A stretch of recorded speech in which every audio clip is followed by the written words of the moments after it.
allons faire une leçon qui s'appelle « Je maîtrise la voix passive au présent ». Et on est dans la séquence sur l'Australie, Australia. La voix passive, eh bien, ça va s'utiliser pour parler de la personne ou de la chose qui va subir l'action. Et voici le schéma de la formation de la voix passive au présent. On utilise tout d'abord le sujet. Ensuite, c'est l'auxiliaire be qui est conjugué au présent et est suivi par le participe passé. Le participe passé pour un verbe régulier se terminant ed et pour un verbe irrégulier, eh bien, c'est la forme que l'on trouve dans la troisième colonne quand on apprend les verbes irréguliers. Do, did, done. Eh bien, c'est bien done qui est le participe passé du verbe to do. Voici un exemple. Spiders in Australia are considered to be dangerous.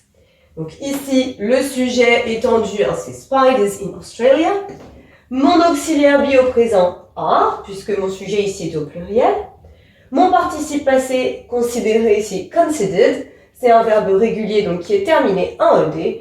Et la suite de ma phrase, to be dangerous. Donc on a bien compris ici que c'était les araignées d'Australie qui sont considérées comme étant dangereuses.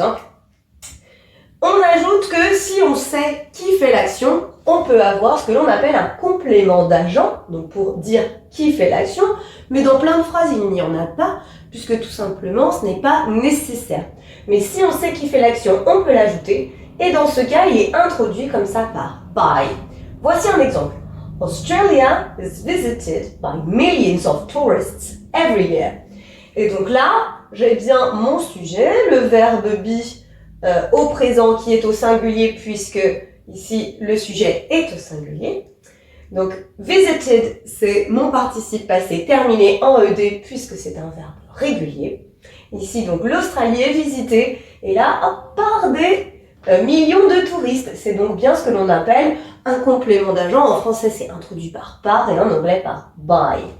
Donc voilà, j'espère que c'est là un peu plus clair sur la formation de la voix passive au présent. Let's practice now. Pour voir si tu as bien compris comment on utilisait la voix passive au présent, voici quelques phrases dans le désordre et il va falloir les remettre dans l'ordre. Situated in the southern hemisphere is Australia. Alors, on commence par le sujet, Australia. Le verbe be au présent, is. Participe passé, ici, participe passé, base verbale, ed, situated. Et ensuite, complément, in the southern hemisphere.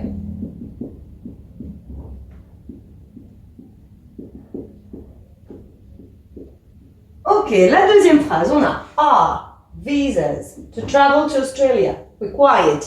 Required, requis. Sujet. Je vois ici que mon verbe be est au pluriel. Mon sujet est donc au pluriel.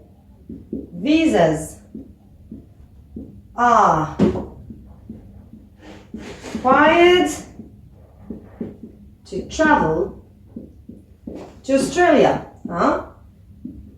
Les visas sont requis pour voyager en Australie.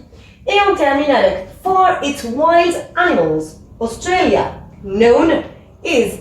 Known, c'est bien la troisième colonne, c'est un verbe irrégulier du verbe to know. Donc là, le participe passé est irrégulier.